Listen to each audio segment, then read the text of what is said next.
Muy buenas noches, estimados doctores.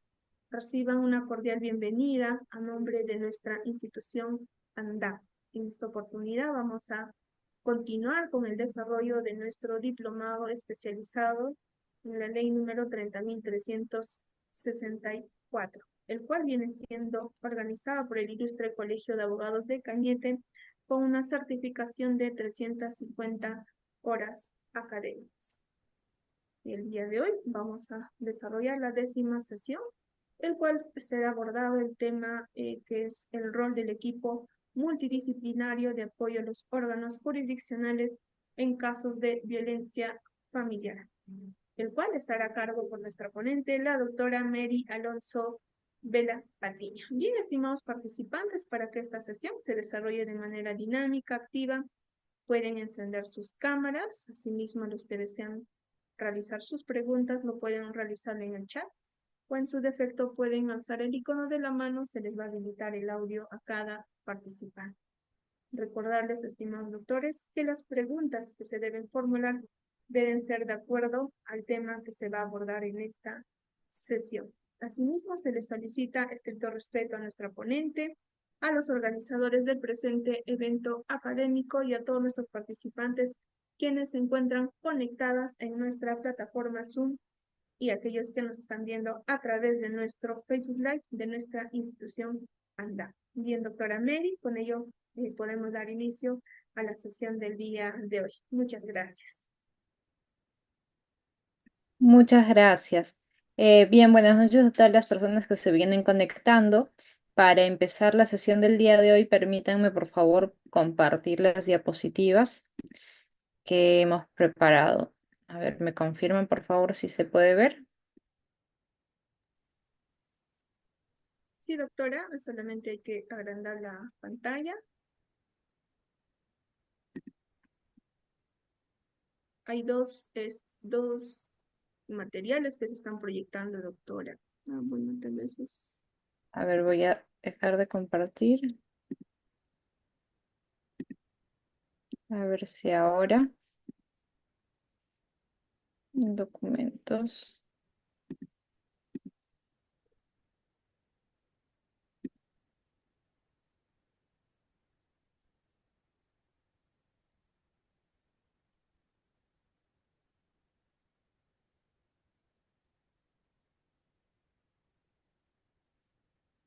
Ahora, doctora. Sí, doctora, ahora sí se visualiza. Correcto, gracias. Bien, amigos, entonces, como ya lo dijo la doctora, el día de hoy vamos a abordar lo que es el rol del equipo multidisciplinario de apoyo a los órganos jurisdiccionales. Antes de abordar el tema propiamente, antes de hablar de lo que es el equipo multidisciplinario, cuáles son las funciones que tienen, cuál es el papel que cumple, sobre todo en los casos de violencia contra la mujer y los integrantes del grupo familiar, es importante que nosotros hagamos un recuento de la ley 30.364. Siempre es necesario partir por esta ley porque digamos que esta ley es la base que a nosotros nos va a servir para ver cuál es el procedimiento que actualmente se sigue ante un caso de violencia contra la mujer y los integrantes del grupo familiar, y a la par vamos a identificar en qué momento es que el órgano jurisdiccional puede convocar el apoyo, el asesoramiento de el equipo multidisciplinario, ¿no? La ley 30.364, como ya habrán podido estudiar de repente en las sesiones pasadas, estableció dos ámbitos de protección claramente diferenciados, o dos ámbitos o dos etapas de el proceso propiamente de violencia contra la mujer y los integrantes del grupo familiar. Un primer ámbito de tutela especial, que propiamente es la novedad que trae la ley 30.364 y a través de la cual se van a aplicar medidas de protección y medidas cautelares. Y por el otro lado está el ámbito de sanción, que no viene a ser una novedad en tanto que nos remite en realidad al proceso penal en sí, a la investigación preliminar, posteriormente si es que hay elementos pasaremos a la investigación preparatoria y así hasta obtener de repente una sentencia cuando ya se ha transitado por todos las etapas del proceso penal, ¿no? Estas dos etapas están claramente diferenciadas en la ley 30.364, ¿no? Pero lo que nos interesa por el momento es analizar o ahondar un poco más en lo que es el ámbito de tutela especial, ¿no? En el ámbito de tutela especial, como ya lo acabamos de mencionar, es donde se van a aplicar o se van a establecer cuáles son las medidas de protección a favor de la denunciante o la víctima y también se pueden establecer una serie de medidas cautelares para, digamos, frenar algún episodio de no solamente de violencia, sino algún tipo de necesidad que pueda tener la víctima en ese momento, porque recordemos que al aplicarse una medida de protección, muchas veces se cambia la dinámica en la que se encontraba la víctima, una dinámica violenta, y por lo tanto se le cambia el contexto a la víctima. Y si se está cambiando el contexto a la víctima, evidentemente que nosotros tenemos que darle herramientas a la víctima para que pueda subsistir, para que pueda alcanzar cierto grado de estabilidad económica o de repente estabilidad familiar, etcétera, ¿no? Entonces, la finalidad del proceso especial de tutela principalmente va a ser que nosotros como Estado preservemos lo que es la vida e integridad de la víctima. A través de la aplicación de una medida de protección, lo que se busca es frenar algún episodio de violencia o frenar algún ciclo de violencia y a la par, no solamente con esto se busca que la víctima no pueda seguir siendo víctima, valga la redundancia, o seguir siendo agredida por alguna persona de su entorno, su pareja o de repente algún familiar, sino que también, y así lo han establecido algunos estudios, a través de las medidas de protección podríamos de manera indirecta estar también protegiendo la vida de lo que es el denunciado. ¿Por qué?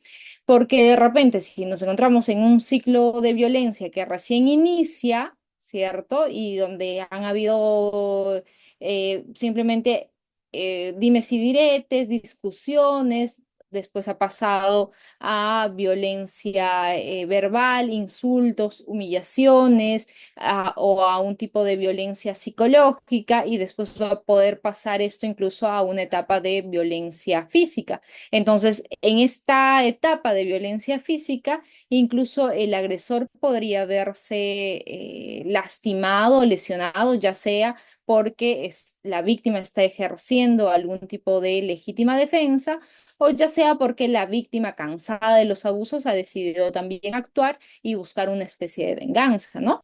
Entonces, de manera indirecta, por eso es que se dice que también la finalidad del proceso o de la aplicación de una medida de protección va a ser proteger a lo que es la integridad del denunciado, ¿no? A través de la aplicación de las medidas de protección, buscamos neutralizar o minimizar lo que son los efectos de la violencia. Como sabemos, una persona que está siendo víctima de violencia, ya sea por parte de su pareja, de su expareja, de algún familiar con el que de repente tenga alguna relación de dependencia o alguna relación asimétrica de poder, evidentemente esta persona no va a estar desempeñándose cómo se desempeña una persona que tiene un contexto de normalidad, que tiene un contexto, por el contrario, de apoyo, de sostén familiar, ¿no? Imagínense una mujer, por ejemplo, que trabaja y que antes de salir de su casa ha sido víctima de maltrato físico. Evidentemente, esta persona no va a poder desempeñarse de manera normal, de manera, digamos, proactiva o de manera óptima en su centro de trabajo. De la misma manera, podría ser que ni siquiera podría cumplir con el cuidado de los hijos o el cuidado de las personas adultas mayores que podrían estar a su cargo, ¿no? Por eso es que se dice que con las medidas de protección también buscamos neutralizar o minimizar los efectos de la violencia para que esa persona alcance cierto grado de estabilidad. Pero además también buscamos garantizar la protección de las víctimas en todas las fases del proceso. ¿Por qué? Porque la medida de protección va a ser una orden, digamos así, que se va a impartir a favor de la víctima y que la va a acompañar a lo largo de todo el proceso. No solamente dura 1 o 2 meses la medida de protección, sino la medida de protección subsiste más allá de lo que vaya a resultar en el proceso penal, ¿no? Podría ser que en el proceso penal se ha abierto la investigación, pero llegado el momento no se han recabado los elementos de convicción suficientes como para formalizarse esta investigación. Entonces, no por ello quiere decir que se va a levantar la medida de protección, sino que esta va a subsistir porque entendemos de que tendrían que haber informes periódicos, informes elaborados por la policía y también por el equipo multidisciplinario, que lo vamos a ver más adelante, que a través de estos informes lo que vamos a reflejar o lo que vamos a dar cuenta al juzgado es de la existencia o subsistencia de un riesgo. Por eso es que se establece de que las medidas de protección siguen la suerte del riesgo, no siguen la suerte del proceso penal. El proceso penal podría fenecer sin una sentencia, podría archivarse porque no existen mayores elementos, o podría ser que se pasó el plazo para investigar un delito y esté prescrito. Entonces, no por ello, de manera automática, se van a levantar las medidas de protección, sino que las medidas de protección pueden variar o disminuir o sustituirse o levantarse si es que ya no hay un riesgo por parte de la víctima, ¿no? Entonces, las medidas de protección son medidas que van a estar presentes a lo largo de todo el proceso, no solamente, como decíamos, no solamente en la etapa de especial de tutela, sino también a lo largo de la investigación penal y después también de que la investigación se resuelva, ¿no? Las medidas de protección vienen a ser mecanismos de intervención que se basan, como lo sosteníamos, en un riesgo real y que este riesgo no viene a ser otra cosa que la amenaza de derechos de una persona, la amenaza de que se pueda lesionar alguna parte de su cuerpo, su integridad física, su integridad psicológica, su integridad emocional, incluso se habla de que se pueda estar amenazando o que se le pueda estar causando un daño en lo que es el patrimonio, ¿no? Ahora bien, los mecanismos de protección también vienen a ser mecanismos tuitivos en los que no se analiza la responsabilidad del denunciado, porque para eso va a estar el proceso penal propiamente dicho, va a estar la investigación y hay órganos jurisdiccionales especializados que se encargan de analizar si existe una responsabilidad de índole penal que va ligada a la noción de delito, ¿no? Si se ha cometido o no un delito, o también podríamos estar frente a un caso en el que se ha cometido alguna determinada falta, ¿no? Entonces, los mecanismos de protección o las medidas de protección no sirven para analizar la responsabilidad. Por eso es que muchas personas cuestionaban, o personas contra quienes se había emitido alguna medida de protección, cuestionaban y decían que eran inocentes, que cómo era posible que el juzgado, sin los elementos o pruebas necesarias, haya dispuesto, por ejemplo, que no se acerque a menos de 200 o 300 metros de la víctima. Pero como decimos, acá no se analiza la responsabilidad, no se analiza si es que es culpable o no el denunciado. Lo que se analiza es la existencia de un posible riesgo y en base a eso se aplican medidas de protección. Ya si es que la persona denunciada efectivamente ha sido o no responsable de un delito o de una falta, va a ser analizado con posterioridad. ¿no? Y también se dice que las medidas de protección vienen a ser mecanismos operativos, porque no se trata de un mero trámite documentario, no es que el juzgado emite una medida de protección y sirve solamente para notificar al denunciado y decirle, bueno, te han impuesto estas medidas de protección o han determinado que no te acerques y ahí acabó el asunto. No, sino que se trata de mover todo el aparato estatal, todo el aparato de justicia, diversos operadores, entre ellos la Policía Nacional del Perú, en ciertos casos también el equipo multidisciplinario, como vamos a ver más adelante, para que ellos se encarguen de hacer realidad que de verdad se está protegiendo a la víctima, ya sea a través de patrullajes inopinados, ya sea, por ejemplo, la policía socorriendo a la víctima que está siendo nuevamente agredida por la persona pese a que tiene una medida de protección, ya sea brindándole otro tipo de servicios a la víctima o también al denunciado, como podría ser el que vayan a una terapia psicológica, entre otros, ¿no? Y las medidas de protección no solamente buscan que la víctima alcance cierta normalidad, como decíamos, sino que en ciertos casos o en ciertos supuestos, entendemos que son supuestos de los más leves, es que podrían buscar recomponer al grupo familiar, en el sentido de que, por ejemplo, si existe una situación de violencia psicológica, pero que esta violencia psicológica podría ser superada a través de terapias psicológicas, lo que se va a lograr a través de estas terapias que se han impuesto como medidas de protección van a hacer que haya cierta reconciliación, por ejemplo, entre padres e hijos o entre esposos, etcétera. Pero evidentemente no habría ninguna posibilidad de buscar recomponer el grupo familiar si es que estamos hablando de situaciones mucho más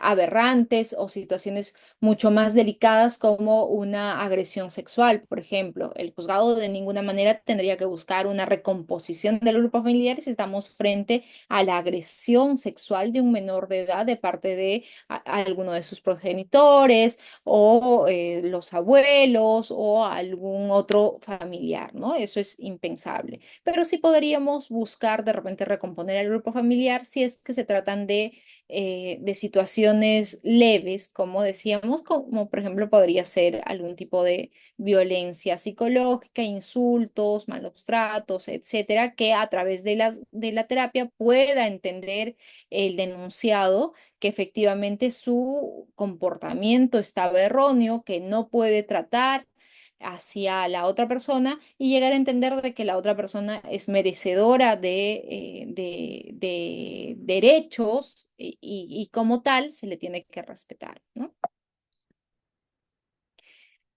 Para que el juzgado aplique una determinada medida de protección y para determinar qué medida de protección tendría que hacer, existen diversos criterios, ¿no? Por ejemplo, se tendría que analizar la relación que existe entre la víctima y la persona denunciada. Podría ser que estamos frente a un círculo de violencia interminable, que ya existen una serie de denuncias en contra del agresor, entonces eso ya nos da cuenta de cuál es la relación que en realidad existe entre la víctima y el denunciado o denunciada, ¿no? No se trata de un episodio de violencia aislado, sino que podría ser una cuestión ya sistemática o una cuestión recurrente. También se tendría que analizar la diferencia que existe de edad entre la denunciante o el denunciante y el denunciado, ¿no? Y si es que en el caso existiese una relación de dependencia entre estas dos personas, evidentemente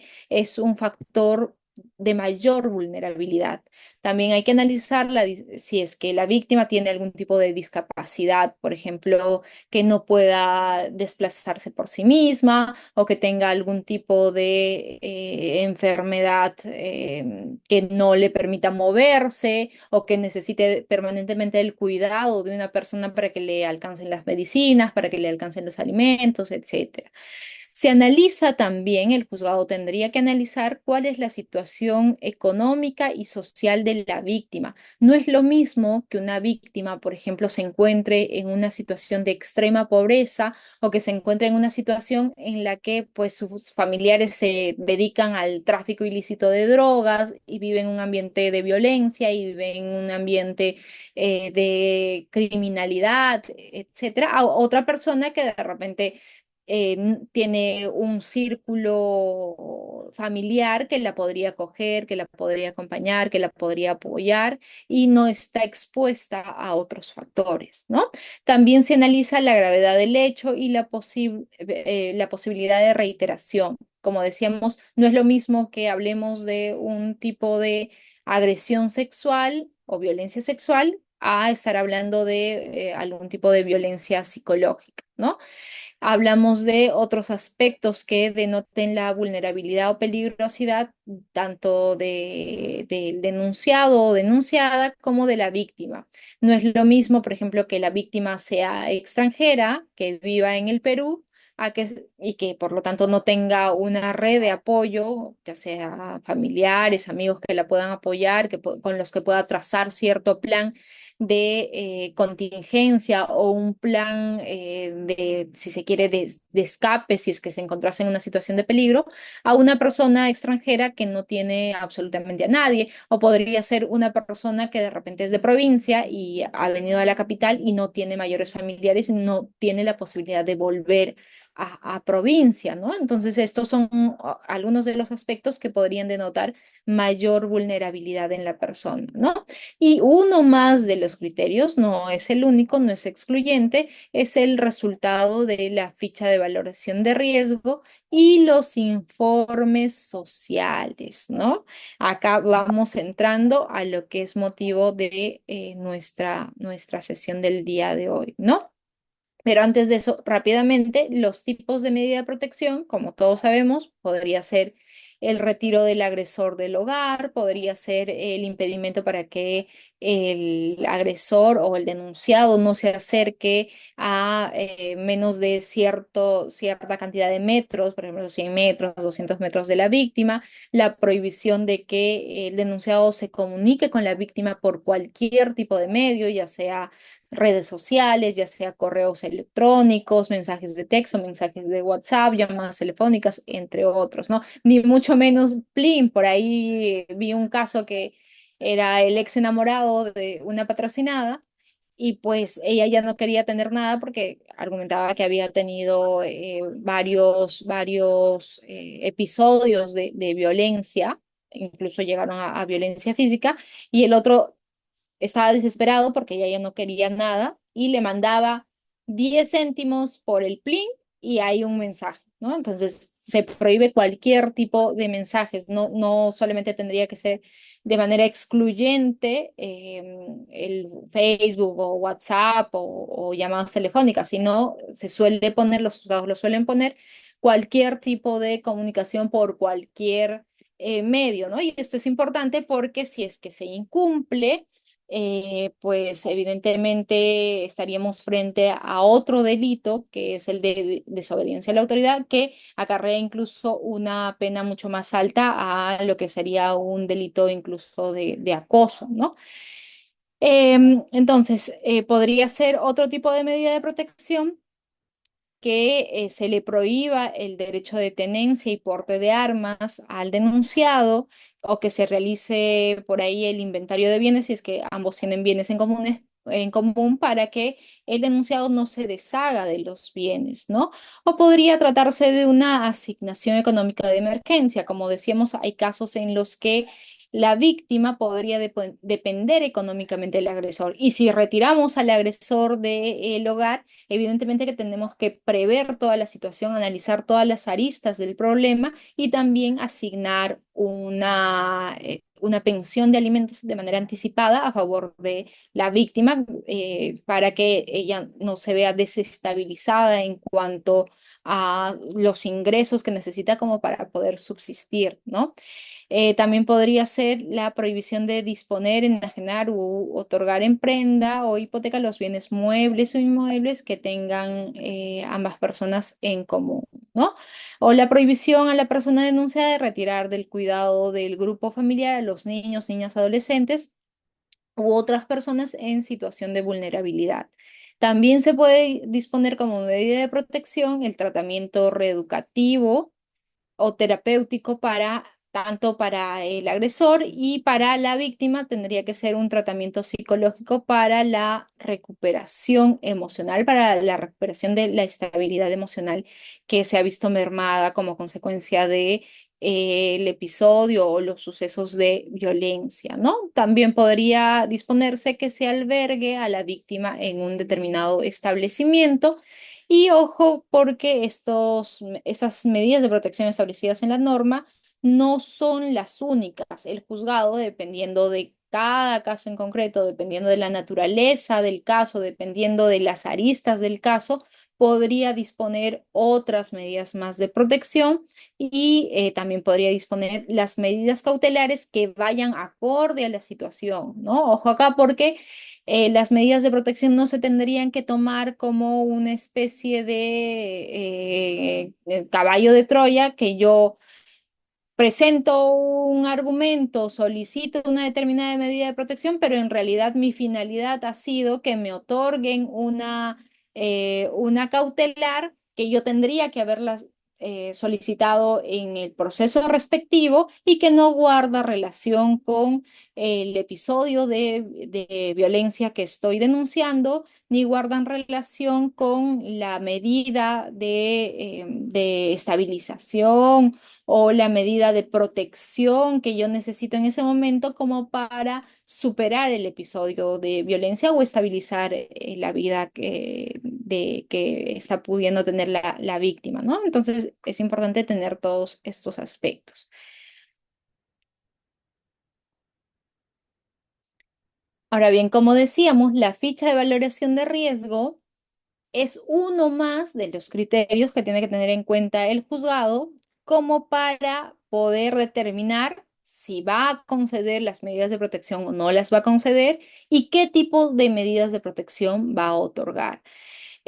Como muchos de nosotros habremos podido observar, la ficha de valoración de riesgo es una especie de formato que tiene varias partes, ¿no? En la primera parte se suele consignar los datos generales de la persona que está denunciando, se puede poner sus nombres, apellidos, dónde es que vive, si es que de repente es extranjera, si es que la persona de repente tiene algún tipo de discapacidad, entre otros, ¿no? Después se le muestra un almanaque de los 2 últimos meses o de los 12 meses previos a la denuncia para que la persona identifique dentro de ese periodo de tiempo qué fechas más o menos o qué días ha podido ser víctima de violencia.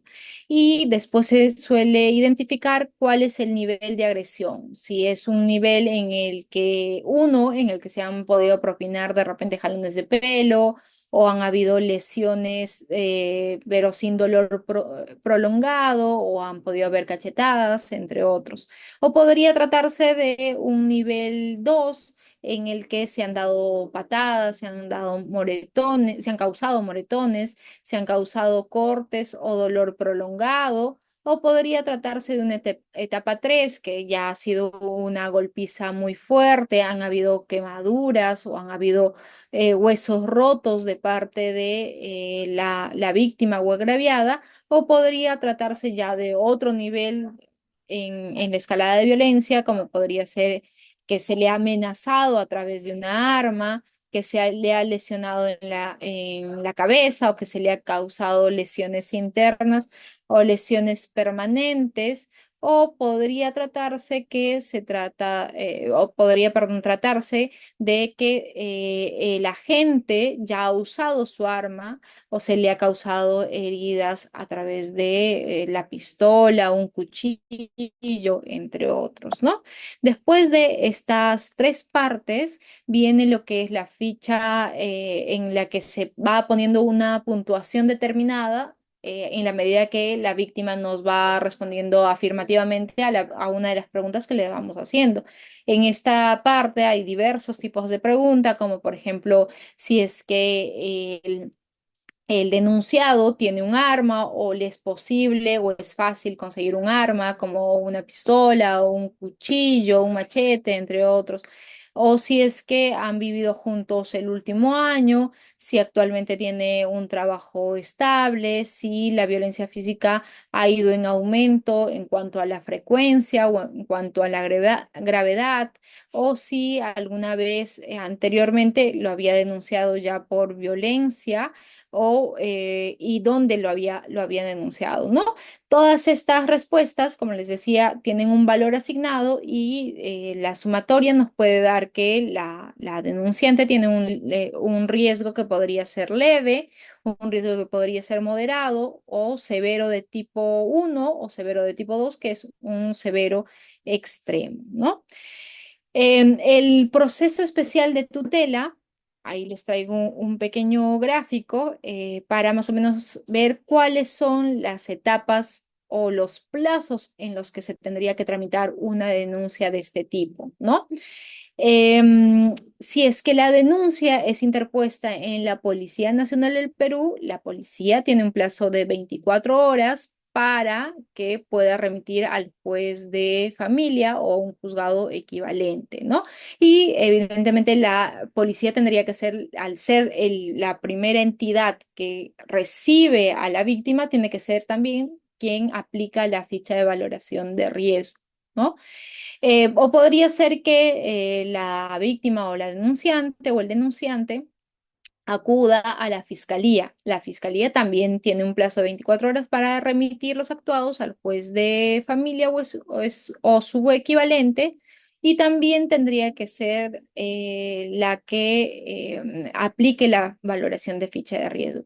Y el juez de familia que recibe la denuncia también tiene que ser el que aplique la valoración de ficha de riesgo. Ahora, ¿para qué es que todas las entidades, sea cual sea el mecanismo por el cual nosotros optemos para interponer la denuncia? Porque todos remiten los actuados al juzgado de familia, porque es el juzgado de familia el llamado para aplicar las medidas de protección y las medidas cautelares que el caso amerite, ¿no?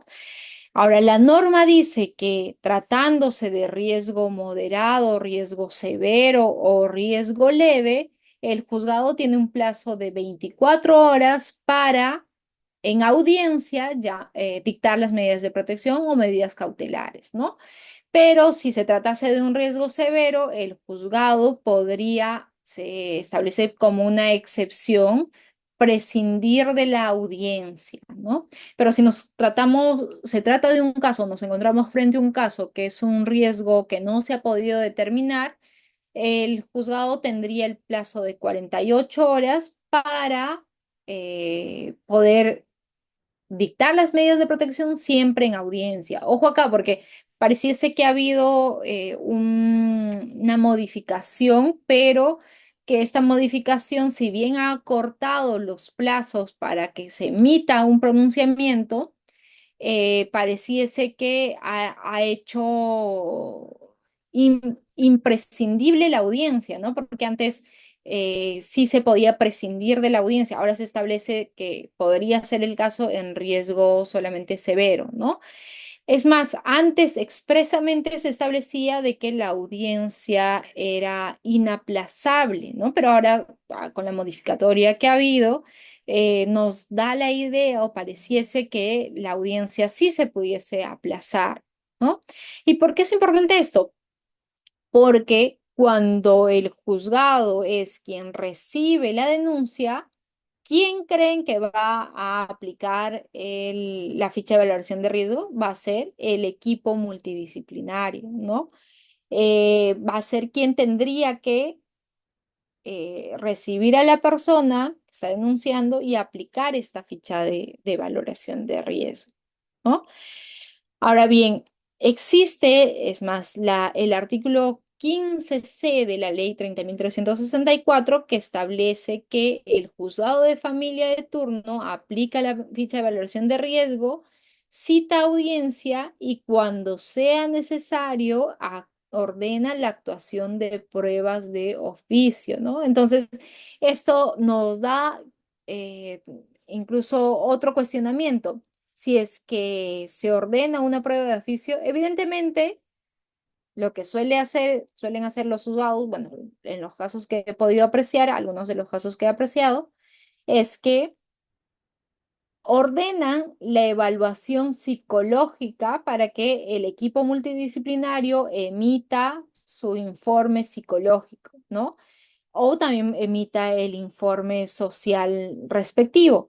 Pero si es que ordena esta actuación de pruebas de oficio, evidentemente que no se va a poder resolver en el plazo de 24 horas y no se suele resolver en el plazo de 24 horas, ¿no? Yo pienso que, la, que esta norma, digamos que casi nunca se cumple, son muy, muy pocos los casos en situaciones de riesgo extremo, que en el plazo exacto de 24 horas el juzgado ha podido emitir las medidas de protección.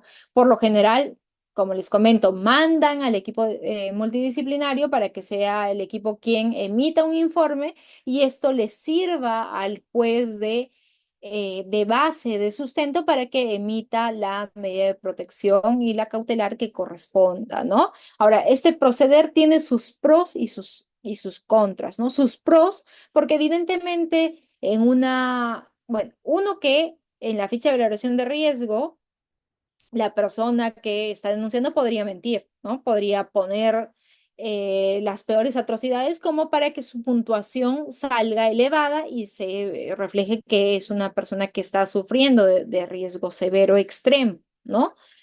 Podría ser también que en la audiencia no alcance el tiempo como para efectivamente que el juez pueda saber cuál es la real situación de la denunciante, del denunciado, no pueda conocer su contexto, etcétera. Entonces, al mandar al equipo multidisciplinario, siendo el equipo multidisciplinario o estando conformado por profesionales que cuentan con los conocimientos necesarios como para evaluar a una persona, para realizar las visitas, evidentemente que al momento de resolver va a poder basarse en estos informes y aplicar la medida que efectivamente corresponde al caso, ¿no?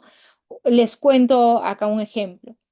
En alguna oportunidad vi un caso en el que la denunciante, pues, a simple vista era una persona locuaz, tranquila, que denunciaba al papá de su hijo de haberla agredido, de haberla amenazado, una serie de cosas, ¿no?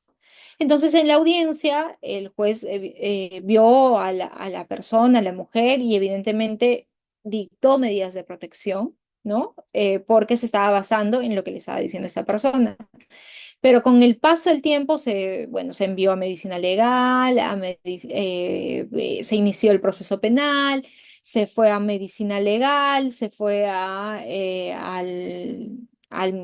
psicólogo forense, etcétera, y pasó por psiquiatría también, y ahí se llegó a determinar de que esta persona tenía una alteración mental, ¿no? Tal es así que en una oportunidad bueno, en mi patrocinado, que era él, contaba de que estaban ya mal, peleando constantemente y ella lo que hacía era pagársela con el hijo pequeño que tenían los dos. Y una vez le daban de comer al hijo y el hijo lloraba y no quería la comida. Y cuando probó mi patrocinado se dio cuenta de que estaba lleno de ají el plato del bebé, bueno, bebé del niño de 2 años, ¿no? Entonces era que la mujer tenía un problema mental, ¿no? Una enfermedad mental, bueno, no sé si catalogarlo actualmente como enfermedad mental, pero adolecía de un problema de este tipo y evidentemente eso no se había podido determinar en la audiencia porque esta persona hablaba normal, y incluso se victimizaba y todo, pero sí tenía en el trasfondo un problema que hacía de que su relato evidentemente no fuese creíble, ¿no? Más aún cuando ella misma había sido quien estaba ejerciendo violencia contra su propio hijo, ¿no? Entonces, por eso les decía, por un lado, hay pros de que haya la posibilidad de que se ordene las pruebas de oficio, de que haya la posibilidad de que todo se lleve a cabo en audiencia, pero por el otro lado, la contra de todo esto, de las pruebas de oficio, es que se suele esperar un tiempo bastante largo para recibir los resultados de las evaluaciones del equipo multidisciplinario, ¿no? Tengo un caso, bueno, acá en Lima, por ejemplo, están totalmente abarrotados de trabajo los del equipo multidisciplinarios, que un informe te está demorando por lo menos 4 o 5 meses en salir, ¿no? Imagínense en 4 o 5 meses sin obtener respuestas, sin las medidas de protección, y bueno, el juzgado de ese entonces que veía un caso se amparaba en que no tengo todavía los informes, no tengo todavía los informes, no puedo emitir medidas de protección. Ya, felizmente en ese lapso de tiempo no llegó a pasar nada, pero pónganse eh, de que en verdad estamos frente a una situación de riesgo y que el denunciado ante la denuncia o ante digamos, la revelación de la víctima de ya no querer una relación con él, de querer poner un stop al ciclo de violencia. Imaginémonos que reacciona peor todavía, enardecido y podría incluso atentar contra la vida misma de la víctima, ¿no? Entonces hay que saber manejar estas situaciones cuando nosotros trabajemos en los órganos jurisdiccionales y solicitemos la actuación de pruebas de oficio, ¿no? Ahora bien, ¿cuál es la labor o qué es? Primero partamos de qué es el equipo multidisciplinario. El equipo multidisciplinario viene a ser un equipo, como su nombre mismo lo indica, que está conformado por diversos tipos de profesionales, sobre todo 4 tipos de profesionales, que son psicólogos, médicos, trabajadores sociales y educadores, ¿no?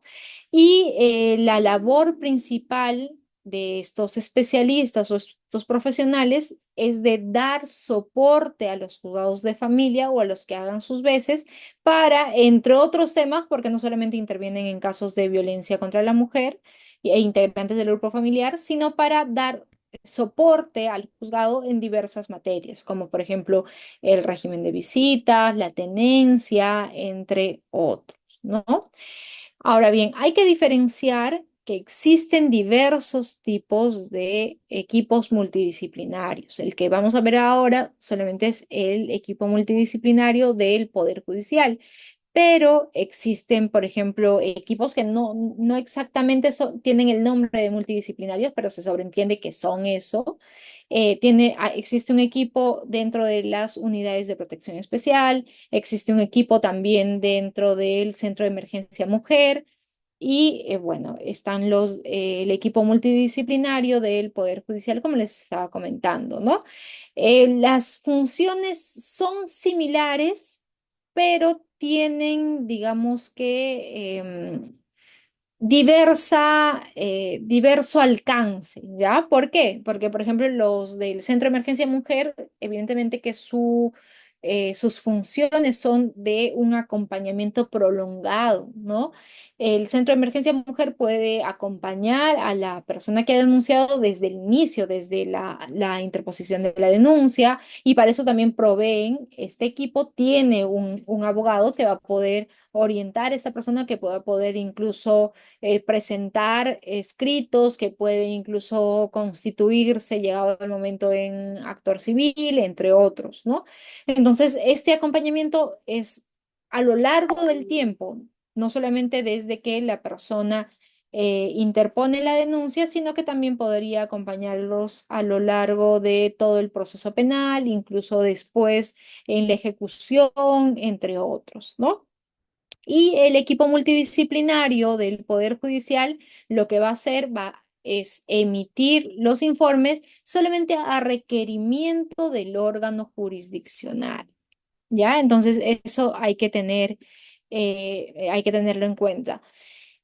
Por otro lado, los miembros del equipo multidisciplinario van a emitir los informes en base a su expertise o en base a la profesión o en base a las herramientas de lo que ellos tienen, pero digamos que se genera como un efecto de cadena. Yo psicólogo, o primero, yo trabajador social, emito un informe, brindo ciertos lineamientos y podría esto eventualmente servirle al psicólogo, ¿no? Por ejemplo, para contrastar si es que la información que le ha dado en la entrevista es verdadera o no es verdadera.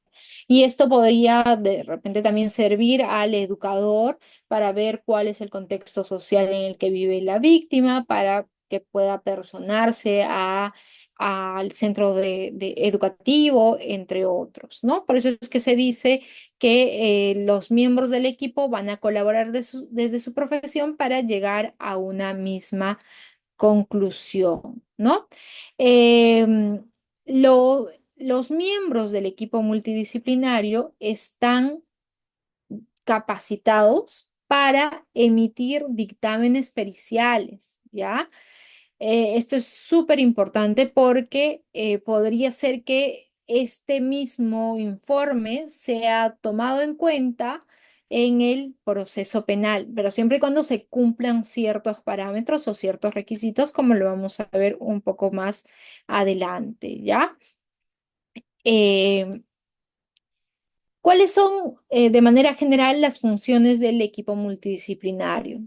Primero, que podrían brindar lo que es un diagnóstico sobre una determinada persona, por ejemplo, la víctima o el presunto agresor o el denunciado.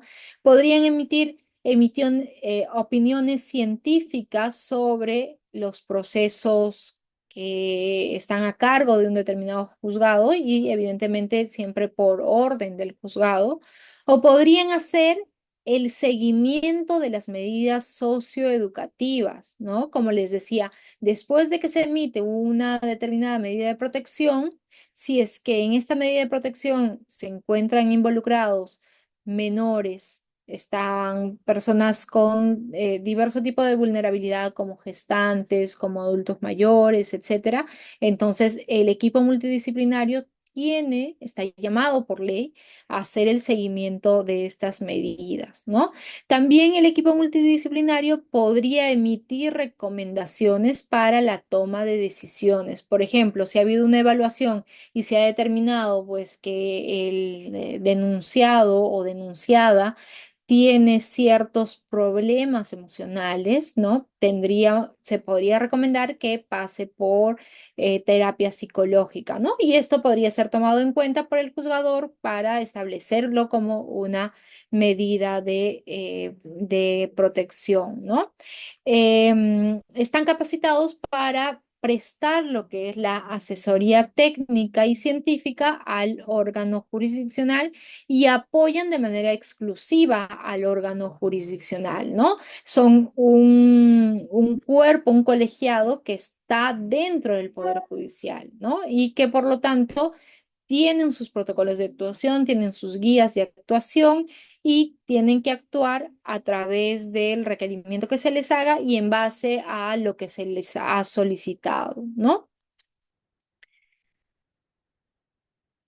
La labor que van a realizar, por ejemplo, como hemos dicho, son cuatro los miembros o las personas que conforman el equipo multidisciplinario. Tenemos a los trabajadores sociales, tenemos a los psicólogos, tenemos al educador y al médico, y a veces también podría estar conformado el equipo por un psiquiatra, ¿no? Pero por lo general suele ser el psicólogo, sí o sí, imprescindible, el trabajador social también imprescindible y por ahí el médico. A veces podría faltar el educador o por cuestiones de presupuesto, no en todos los distritos judiciales se ha aplicado también la plaza para un educador o un médico, ¿no? Entonces, los trabajadores sociales tendrían que analizar cuáles son los casos en los que el juzgado ha emitido o ha ordenado que intervengan. Tendrían que realizar las evaluaciones del contexto personal, del contexto social, familiar. Tendrían que elaborar los informes respectivos, emitir las opiniones a solicitud del juzgado, realizar las visitas domiciliarias, realizar el seguimiento de las medidas dispuestas en las sentencias, si es que hubiese habido ya una sentencia de por medio, y evaluar las condiciones sociales donde se desenvuelve la familia, ¿no? Podría ser el caso, como les decía anteriormente, de que es una persona que, bueno, la víctima, que se encuentra en un contexto de pobreza extrema. ¿No? De pobreza extrema, que de repente viven en las afueras de la ciudad, en una casa de material rústico, de material prefabricado, que comparten, podría ser una misma habitación con la persona que es su agresor. Incluso podríamos estar hablando que se trata de el agresor sexual de la víctima, ¿no? Y que esta vive en el mismo ambiente, comparten una misma habitación toda la familia, etcétera. Entonces, todas estas aristas, todas estas circunstancias tendrían que ser plasmadas en el informe que le va a servir posteriormente al juez, ¿no? ¿Cuáles son las labores que realizan o las funciones que realizan los psicólogos del centro, perdón, del equipo multidisciplinario? Primero tendría que analizar cuáles son los casos que ha ordenado el juzgado, realizar las evaluaciones, elaborar los informes, emitir las opiniones que el juzgado le haya requerido, aplicar las pruebas psicológicas, psicométricas, psicotécnicas, entrevistar a todas las partes que están involucradas en el proceso.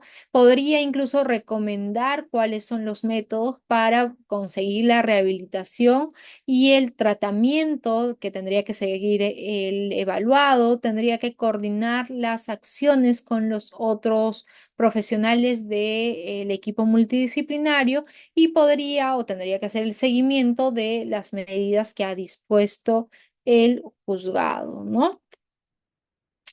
Y el médico del equipo multidisciplinario evidentemente encarga de evaluar la parte médica, la parte del estado de salud y podrían, por ejemplo, determinar si es que la persona ha sufrido de una determinada lesión o si es que la persona está sufriendo de desnutrición o cuenta o tiene alguna enfermedad que podría ser una enfermedad adquirida o una enfermedad congénita o que la persona tiene algún tipo de discapacidad física o mental, entre otros, ¿no?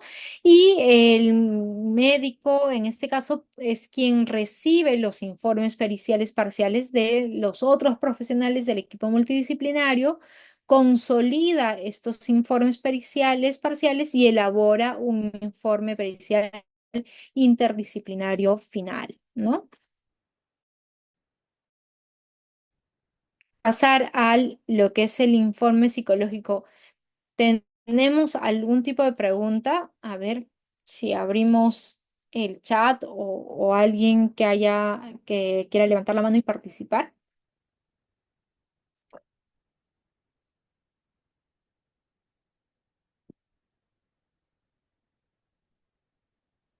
A ver si hay por ahí preguntas. Voy a ver el cuadro de chat.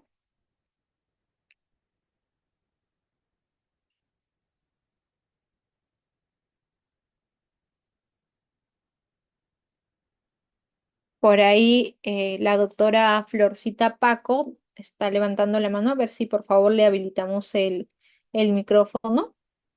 Buenas noches, doctora. Buenas noches con todos. Una consulta, cuando solicitan un informe multidisciplinario, obviamente como es un trabajo entre distintos profesionales, trabajador social, educador, médico y también psicólogo, eh, ¿cómo se tendría que realizar este informe? ¿Es ponerlo un informe detrás del otro? ¿Es una conversación entre todos los profesionales? ¿O a lo mejor alguno de los profesionales del equipo, al hacer la discusión, hace como conclusiones de manera general?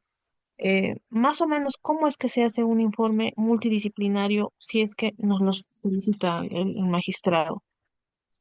Gracias por la pregunta, estimada. Cuando se suelen solicitar los informes multidisciplinarios o interdisciplinarios, también lo suelen llamar, se realiza lo que les acabo de mencionar. Puede ser que cada uno de los profesionales ha emitido su propio informe, el psicólogo, el educador, el trabajador social, y quien va a consolidar o tendría que consolidar esto es el médico, ¿no? Y el médico tendría que, en base a lo que los demás han dicho, emitir un consolidado de todo esto y con conclusiones únicas de parte de todo el equipo, ¿no? Entonces, se supone que el nombre mismo de equipo multidisciplinario nos lleva a hacer ver de que lo que diga uno le va a servir al otro para que elabore un informe y se va a generar como una especie de cadena hasta que al final va a haber un solo informe que recoge todo el análisis que han hecho cada uno de los miembros del equipo, ¿no?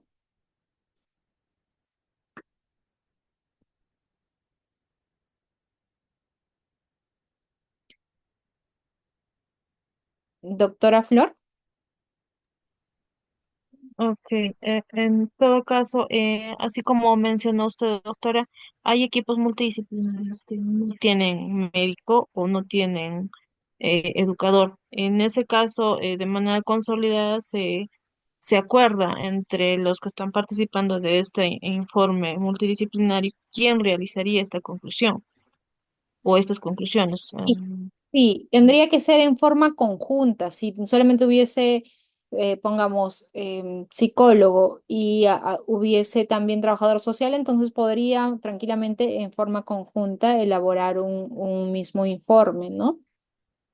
Entonces tendría que haber una conversación entre todos y llegar a una conclusión. Ok, doctora, Sí, gracias.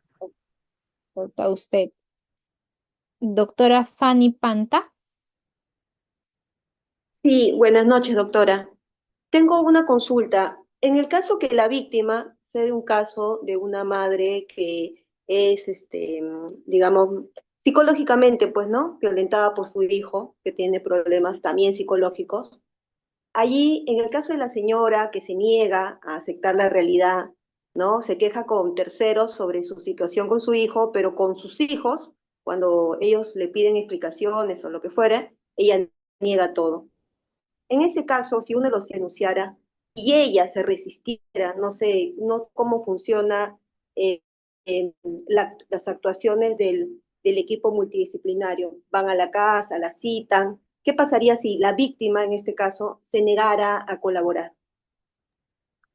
Gracias, doctora. Depende mucho de cuál sea el informe que ha requerido el órgano jurisdiccional. Si, por ejemplo, se trata de, el informe social, evidentemente el trabajador social tiene que ir a la vivienda a realizar la evaluación de cuál es la vivienda, qué condiciones viven, el contorno social, el contexto económico en el que se pueden estar desenvolviendo, ¿no?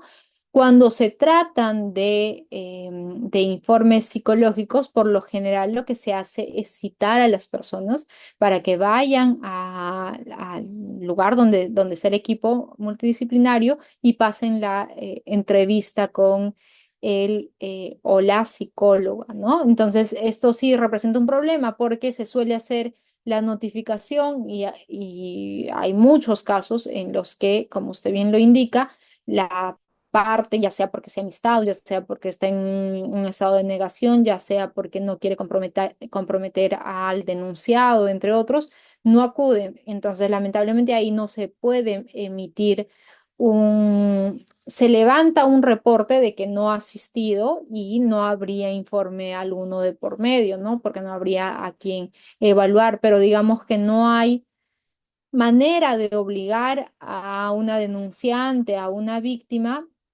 no hay manera de obligarla a que denuncie, ¿no? Tienen que ser ellas mismas las personas que por voluntad propia acudan a pasar todas las evaluaciones. Ahora, se suele hacer, o yo he visto pronunciamientos en los que si han habido ya Por ejemplo, la persona ha ido a un centro de emergencia mujer y ahí ha pasado entrevistas, ha pasado evaluación. Lo que se podría hacer es pedir al juzgado que, para efectos de evitar una revictimización, solamente se valore este informe que ha podido emitir el centro de emergencia mujer, ¿no? Podría ser el caso.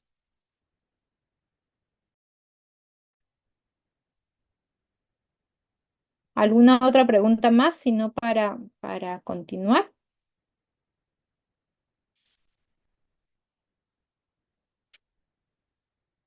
Continuamos entonces.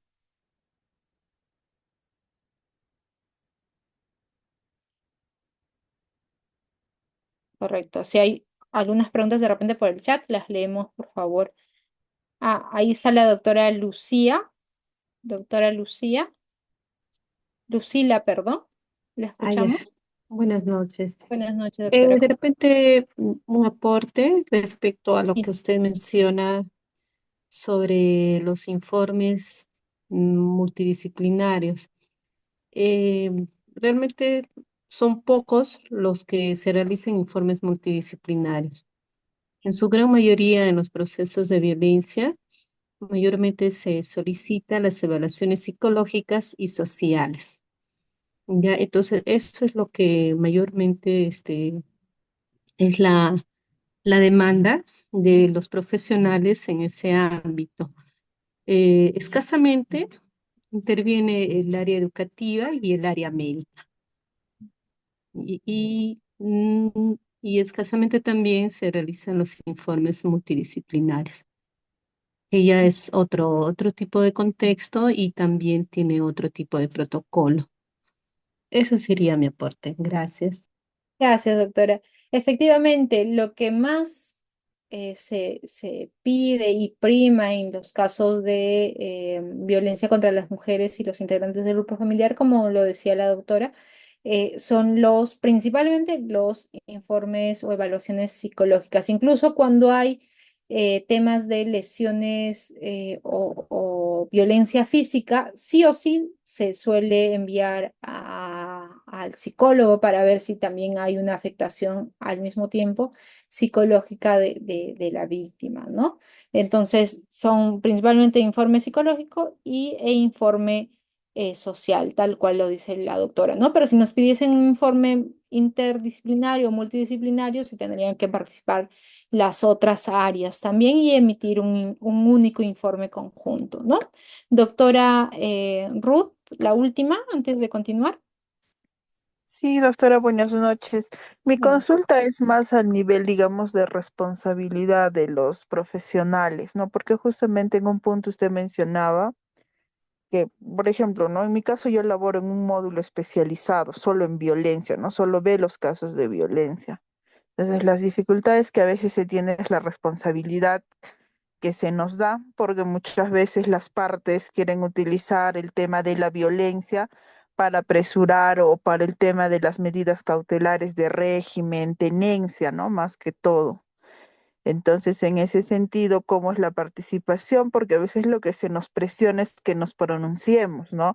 Si hay un régimen o no, o que nosotros de alguna manera verifiquemos algunos aspectos, ¿no? Que si se cumple o no se cumple, ¿no? Algunos puntos, por ejemplo, de régimen, cumplimiento de régimen o el tema de visitas. Entonces, en ese tema de responsabilidad, ¿cuál es la forma, ¿no? Finalmente de actuar o los pronunciamientos como profesionales? Porque como le digo, hay módulos especializados que solo vemos violencia, ¿no? No vemos, digamos, los otros temas de familia en general.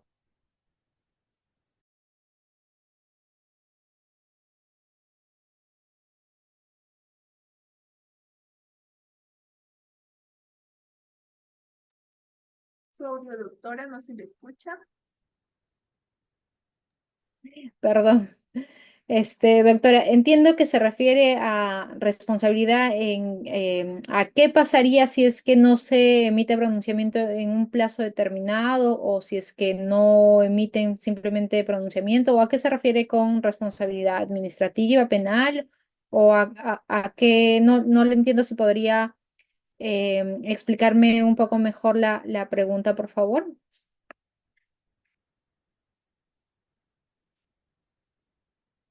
Doctora Lucila,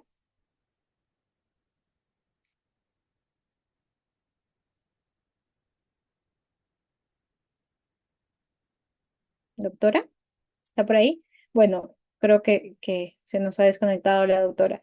Evidentemente que si es que el juzgado ha requerido un determinado informe, establece, ojo, establece plazos también para que pueda emitirse el informe, pero como les comentaba, en algún momento de la clase, difícilmente se cumplen los plazos, ¿no? No solamente los juzgados están saturados de muchas denuncias, sino también los equipos multidisciplinarios. Imagínense, a nivel de Lima creo que son 30 y tantas personas nada más que conforman el equipo multidisciplinario para miles y miles de casos que hay, ¿no? Creo que es uno de los juzgados, las fiscalías que más casos de violencia tiene, ¿no?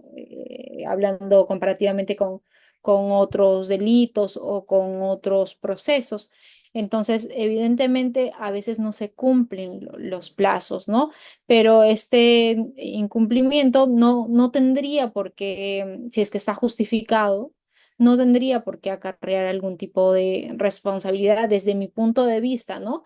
Pese a que la norma puede establecer, sí, que existe un tema de ahí de omisión de funciones, etcétera, pero si es que uno puede acreditar que no es por desidia que no se ha emitido en un determinado plazo, sino que es porque el módulo determinado no cuenta con los especialistas o la carga está totalmente rebasada, evidentemente no tendría que haber ahí algún tipo de sanción de por medio, ¿no? No sé si se refería a eso la doctora en su pregunta.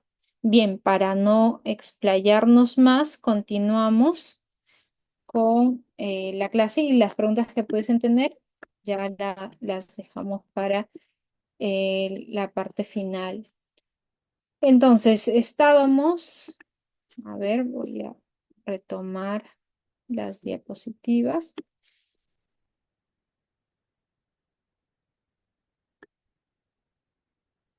Segundo. Ya. Estábamos en cuál era la función del médico, ¿no? Del equipo multidisciplinario. Ahora bien, el informe psicológico, cuando un informe psicológico, bueno, en principio, la norma establece que el equipo multidisciplinario puede emitir o mejor dicho, el psicólogo del equipo multidisciplinario puede emitir informes, ¿no? Cuando se requiere que sea un informe psicológico o como una pericia psicológica, evidentemente que este informe tiene que cumplir con una serie de presupuestos, con una serie de lineamientos, ¿no? Sobre todo debe de cumplir con los lineamientos que se han establecido en la guía de evaluación psicológica forense en caso de violencia contra la mujer y los integrantes del grupo familiar y otros casos de violencia, ¿no? En este protocolo, o mejor dicho, esta guía establece cuáles son los pasos que debe de seguir el médico, el psicólogo, qué debe de contener el informe, cómo debe de ser el trato que debe de tener o debe de registrarse hacia el peritado o la peritada, ¿no? En este informe se trata de determinar la ausencia o presencia de afectación psicológica u otra alteración que sea actual y que se haya producido o que se haya presentado como consecuencia de los hechos denunciados o como consecuencia de la narración de hechos que está haciendo el denunciado, ¿no? Ahora bien, muchas veces, y viene a ser uno de los cuestionamientos que algunos juristas hacen, es que a diferencia de los informes de medicina legal, en los que, por ejemplo, se puede determinar si se te ha golpeado, cuántos días de incapacidad médico-legal te puede acarrear, por ejemplo, un moretón en el ojo o un brazo fracturado, una pierna fracturada, etcétera. cómo se determina si es que una persona tiene algún tipo de afectación psíquica, ya sea leve, moderada o severa, ¿no? ¿Cómo se podría hacer eso si es que finalmente la parte psíquica de una persona no está expuesta, sino a través de las palabras? Y muchas veces las personas pueden mentir, pueden actuar, pueden sobredimensionar lo que están sintiendo, etcétera, ¿no? Entonces, para esto, los psicólogos se valen de una serie de herramientas que tendrían que aplicar, una serie de metodologías, herramientas, una serie de instrumentos que tendrían que aplicar en las entrevistas que van a llevar a cabo.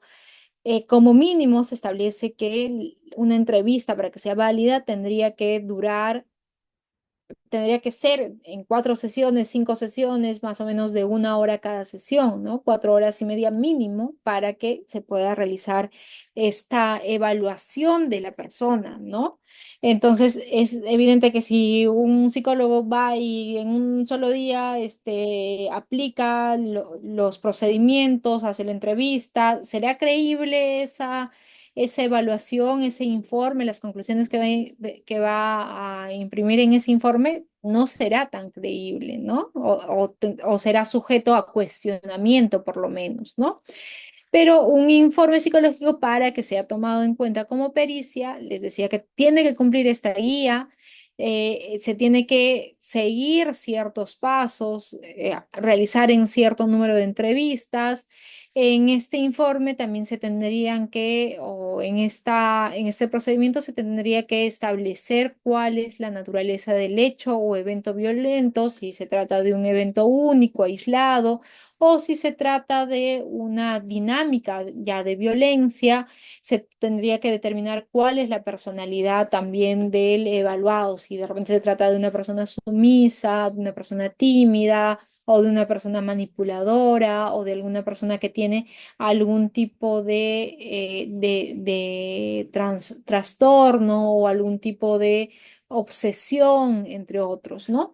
Y básicamente la estructura del informe tendría que ser uno en el que se consignen los datos del peritado, cuál es el relato que ha dado sobre los hechos que se están investigando, cuál es la historia personal, por ejemplo, cómo ha sido su nacimiento, su niñez, su adolescencia, los temas sexuales también se le suelen preguntar. Se le suelen preguntar si tiene antecedentes patológicos, si tiene algún tipo de historial de denuncias anteriores en los que haya denunciado o lo hayan denunciado o la hayan denunciado. Se tiene también que realizar acá el análisis e interpretación de los resultados y plasmar lo que son las conclusiones psicológicas forenses, ¿no? Importante esto porque, como les decía, ¿qué pasaría si es que no se cumple con la guía de evaluación, o si es que, por ejemplo, se ha realizado en una sola entrevista? ¿Tendrá algún tipo de valor, de validez esta pericia psicológica? Pues la Corte Suprema ya ha emitido pronunciamiento en un caso en el que, pues, no se había cumplido con esta guía. Se determinó que solamente había sido una sola entrevista, no se habían plasmado ciertos aspectos importantes de la vida personal de esta persona, de su historia familiar, entre otros, ¿no? ¿Y qué es lo que nos dijo en esta oportunidad, en este recurso de nulidad 680-2021 ANCASH, la Corte Suprema? Hay que agregar que el propio colegiado superior determinó que el autor de dicho medio probatorio no contribuyó en modo alguno al esclarecimiento de los hechos, porque no explicó suficientemente el test de credibilidad del testimonio que dijo haber practicado. No informó la aceptabilidad o rechazo de la comunidad científica respecto a él. Y lo que llama la atención es la postura del señalado perito de que su informe es infalible, cuando es sabido que las pruebas científicas no son infalibles, ¿no? Es decir, que no solamente el informe estaba mal, sino que, como todos sabemos, el informe psicológico, los informes de ese tipo en juicio oral por lo menos se introducen a través de las declaraciones de sus autores.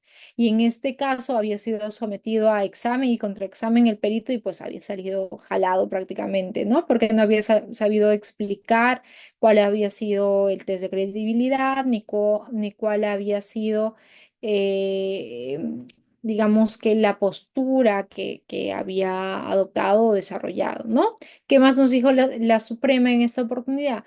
El incumplimiento del desarrollo de los citados parámetros podría haber conllevado un deficiente análisis e interpretación de los resultados y, por lo tanto, conclusiones erradas, sobre todo si se trata de ámbitos cuya dilucidación es de gran importancia para el caso, pues justamente lo que se debe determinar es el grado de influencia del entorno familiar en la declaración de una menor agraviada en el delito de violación sexual. Por ello, se hace necesaria la elaboración de una nueva pericia psicológica, ¿no? Es decir, que él estaba restando totalmente de valor probatorio a esta pericia y se estaba ordenando la realización de una nueva pericia, ¿no? Que esta vez sí cumpliese con todos los lineamientos y que fuese más fiable, ¿no? Al momento de emitir pronunciamiento, sobre todo cuando se trata de un caso tan delicado como es el de violación sexual de una menor.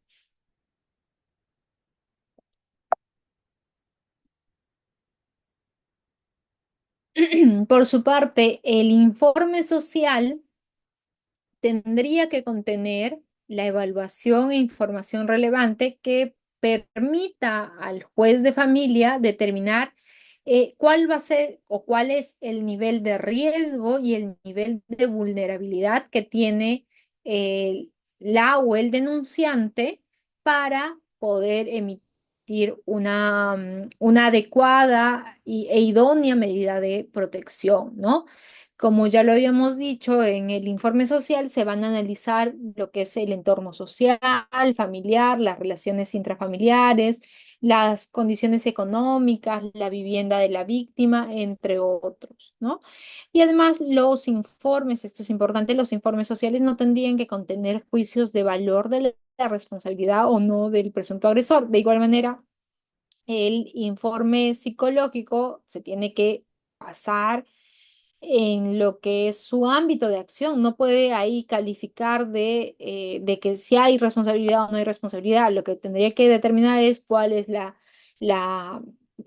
personalidad que presenta el denunciado o denunciada, cuál es la personalidad de la víctima y si es que existe o no existe un grado de afectación, ¿no? O una afectación psicológica y en qué se materializa esta afectación, ¿no? A partir de la resolución administrativa 285/2019 del Poder Judicial, se estableció un procedimiento para requerir y elaborar los informes empleando lo que es el sistema de gestión de los equipos multidisciplinarios o SIGEM, ¿no? El SIGEM viene a ser un sistema informático, un sistema automatizado de gestión de informes de evaluación emitidos por el equipo multidisciplinario. A ver, el niño que está rayando, por favor. Y este sistema sirve como para acortar los plazos, las distancias y sea mucho menos burocrático el tema de la emisión del requerimiento y de la emisión de los informes, ¿no? Se establece que el procedimiento se tiene que dar o se tiene que regular en atención a cuál va a ser el requerimiento que está realizando el juzgado y cómo va a ser la forma de elaborar los informes de evaluación de los equipos multidisciplinarios. Más o menos siguen esta lógica, ¿no? Y ahí, bueno, se trazan cuáles son los esquemas, el diagrama, el flujo que más o menos podrían tener o tendrían que tener este tipo de requerimientos, ¿no? Si es que el juez requiere de un informe del equipo, ya sea un informe psicológico, social o un informe multidisciplinario, tendría que ordenarlo a través de una resolución, ¿no? Esta resolución evidentemente se le pasa al secretario y el secretario tendría que registrarlo en el SIGEM. Y si no existe SIGEM, tendría que usarse un formulario que también se adjunta a la resolución administrativa, ¿no?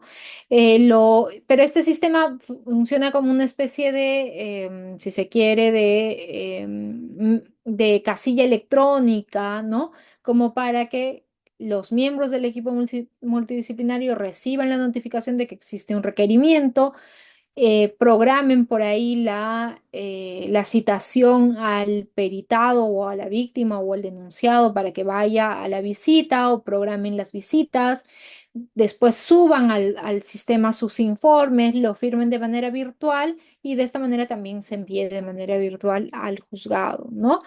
Los miembros del equipo multidisciplinario tendrían que revisar su bandeja, tendrían que programar las citas, programar las visitas y realizar las ratificaciones de informes si fuese el caso, ¿no?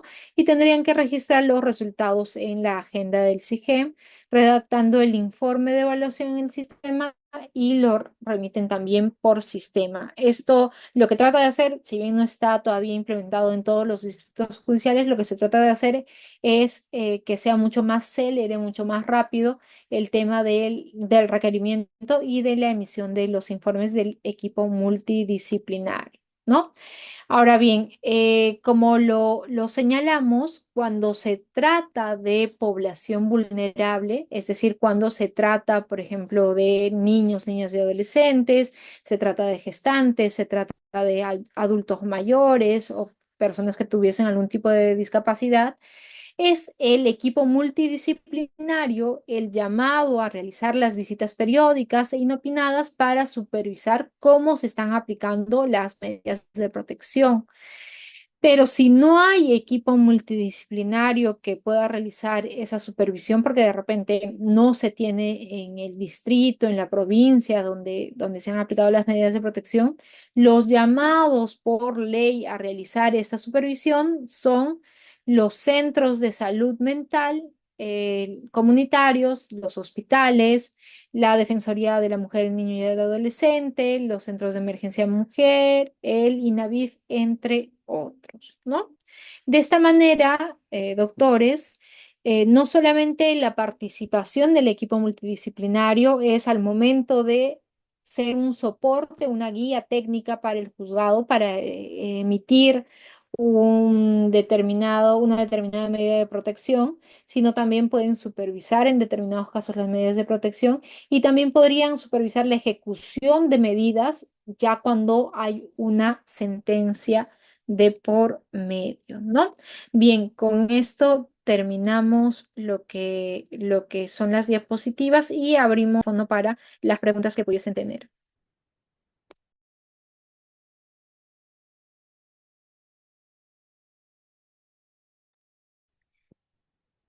Doctora Florcita Paco, ¿la escuchamos? Mm, Buenas noches, doctora. Una consulta. Usted mencionó que los psicólogos tienen una guía de evaluación psicológica forense.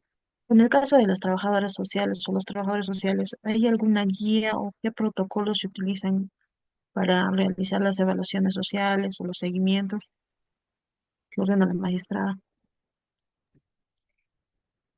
Hay un protocolo del equipo multidisciplinario en sí, pero no he visto una guía específicamente para trabajadores sociales, a menos que de repente haya una directiva interna, pero la verdad es que no he visto algo similar, o una directiva de repente por cada uno de los distritos judiciales, podría ser el caso, pero le mentiría, no he visto algo similar.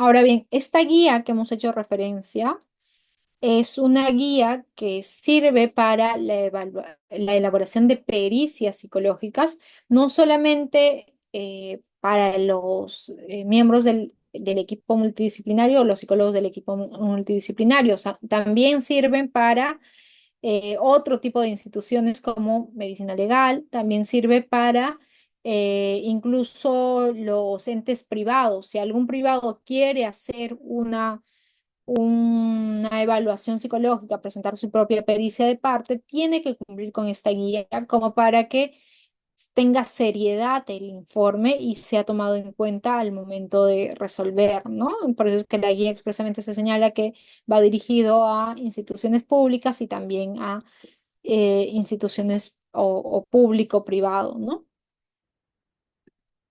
Buenas noches. ¿Me escuchan? Buenas noches, ¿Qué doctor. tal, Sí. doctora? Buenas noches, doctora. Quería hacer una consulta. Si en caso se recibe una denuncia por línea 100, se sabe que en un lugar hay una fragancia de violencia doméstica, se hace el acercamiento del equipo multidisciplinario, en este caso podría ser el profesional de salud mental y el asistente social, y se encuentra con un cuadro de que no te permiten o no te dan acceso a hacer la visita, el registro domiciliario, en cierta forma, si en caso fuera de niños, teniendo en cuenta la premisa de que ha sido una llamada por mediación, ¿no? Que nos han puesto sobre alerta. Entonces, en el caso de que haya una actitud reacia de parte de los familiares y de no dejar hacer la constatación del caso, de la visita del equipo multidisciplinario, eh, corríjame si me equivoco, se puede tomar la acción de pedir el apoyo a la comisaría para que nos permitan hacer la verificación del caso, sabiendo que hay una flagrancia de delito. Esa es mi consulta, doctor. Gracias. Gracias por la consulta, doctor. En ese caso, yo creo que previamente tendría que haber una resolución judicial como para estar ante la flagrancia del desacato a la autoridad, ¿no? Porque si solamente existe no sé, un requerimiento para evaluación y no se presenta o impiden, ¿cuál sería la resolución que nos habilite a nosotros a usar la fuerza pública? No tendríamos, ¿no? Entonces, en ese caso, sí, si fuese esa situación, yo pienso que se tendría que solicitar al juzgado que ordene que se le brinde las facilidades o que concurra o que los padres lleven a los menores para que pasen la evaluación necesaria y si no eh, cumplen con el mandato, a percibirlos, a que se les va a denunciar por el delito de desobediencia y resistencia a la autoridad. Podría ser el caso, ¿no? Nunca me ha pasado, pero yo creo que primero tendríamos que habilitar una resolución o habilitar un mandato, mejor dicho, ¿no? Y con el mandato ya nos vamos con todo, ¿no? Podríamos requerir, de ser el caso, el apoyo también de la comisaría como para que estos niños pasen la respectiva evaluación y ver la situación, ¿no?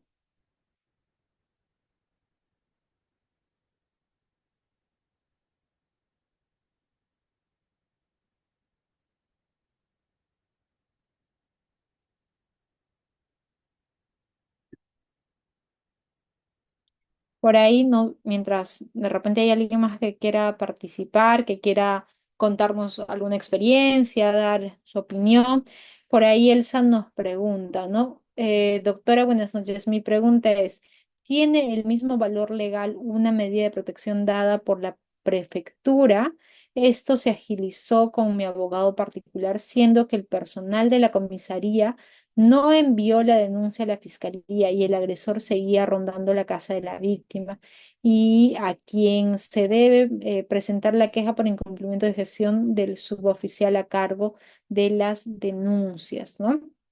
Acá, una cosa son las medidas de protección que otorga la prefectura, ¿no? Que siguen otra lógica, no es por necesariamente un caso de violencia contra la mujer y los integrantes del grupo familiar, ¿no? Y como tal, no tienen el mismo tratamiento o el mismo alcance, más aún si es que es una zona donde sí hay un juzgado de familia o hay un juzgado de paz letrado que hace las veces de juzgado de familia y podría emitir las medidas de protección, ¿no? Entonces, no podría dársele el mismo tratamiento legal. O sea, de tener valor legal tienen, ¿no? Para solicitar apoyo a la policía, para de repente denunciar que esta persona está incumpliendo un mandato, pero digamos que cuando se trata de un caso de violencia contra la mujer y los integrantes del grupo familiar que recibe una medida de protección, se sigue toda esta lógica que hemos visto, ¿no? De enviar a la policía, de que haya rondas inopinadas, de que independientemente de lo que se haya resuelto en el proceso especial de tutela, se va a enviar a la fiscalía para la investigación penal. En este caso, no necesariamente se va a enviar para una investigación, ¿no? Y a quién, acá nos pone, a quién se debe presentar la queja. Pues en la comisaría misma debe haber o bien inspectoría o bien hay una especie de libro como para reclamar, como hay en las instituciones privadas, como para reclamar la omisión de funciones de este policía que no ha enviado la denuncia a la fiscalía cuando tendría que haberlo hecho, ¿no?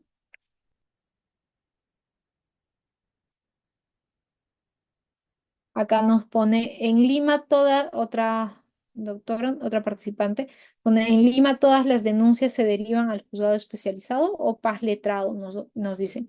No, en Lima depende de cuál sea la jurisdicción, ¿no? Pero por lo general en Lima, si es Lima, suele ser el juzgado de familia de Lima, ¿no? Ahora, no sé si, por ejemplo, se hayan habilitado juzgados de familia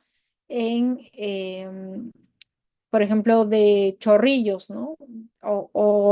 ¿Qué sería eso? Lima Sur. Si es Lima Sur, también hay juzgado de familia y tendría que ser el juzgado de familia quien emita las medidas de protección.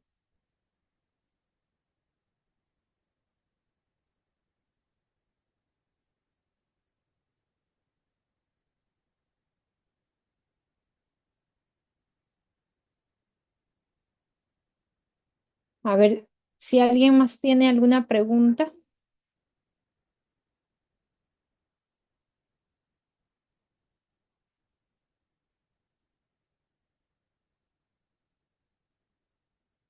Por acá nos ponen, doctora, el equipo multidisciplinario tiene la facultad de calificar que el contexto de la agresión no se encuentra dentro de los parámetros de la ley de agresión en contra de las mujeres integrantes del grupo familiar. Lo menciono porque el SEM sí hace esa calificación.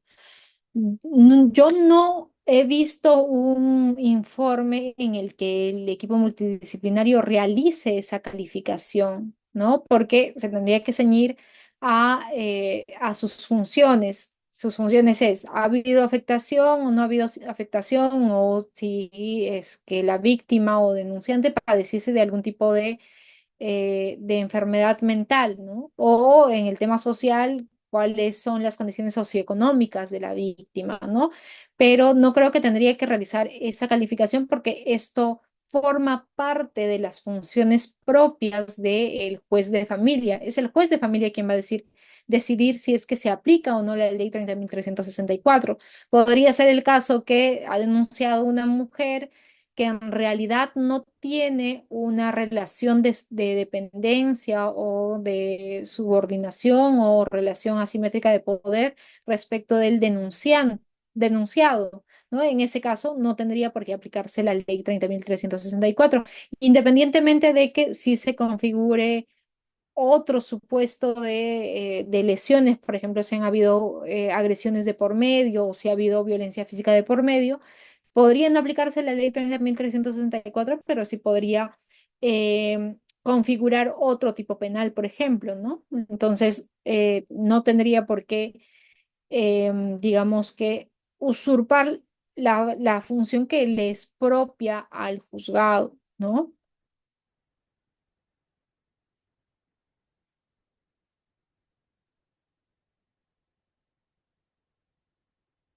Por acá me preguntan, buenas noches, doctora. ¿La ficha de valoración de riesgo se puede considerar como medio probatorio en un proceso penal? Yo creo que no tendría que tener y pese a que algunos lo toman como elemento de convicción, no tendría al momento de propiamente pasar a juicio oral que tener la calidad de elemento probatorio porque es meramente una declaración de una de las partes, ¿no?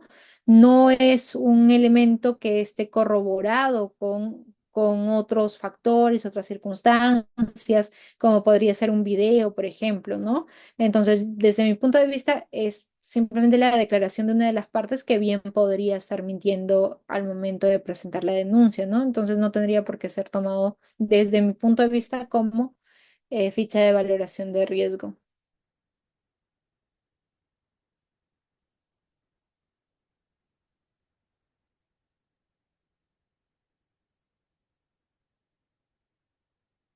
Yo creo que no hay más preguntas. Si alguien más quisiera participar, por favor, si no, ya para ir terminando la clase del día de hoy.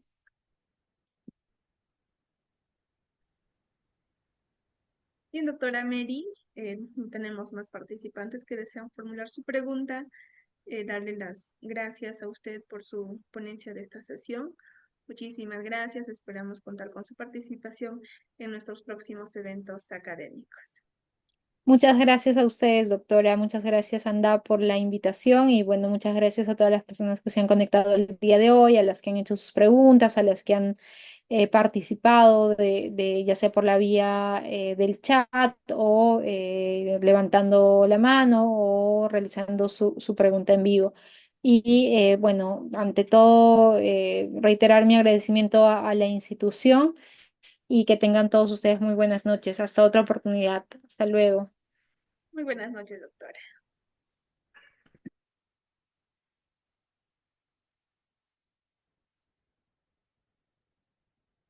Bien, estimados doctores, con ello culminamos la 10ª sesión de nuestro diplomado especializado en la ley número 30.364. En un momento estaré habilitando el vídeo de esta sesión en su aula virtual. Siempre les invitamos a que puedan ingresar a la página web a través de anda.edu.es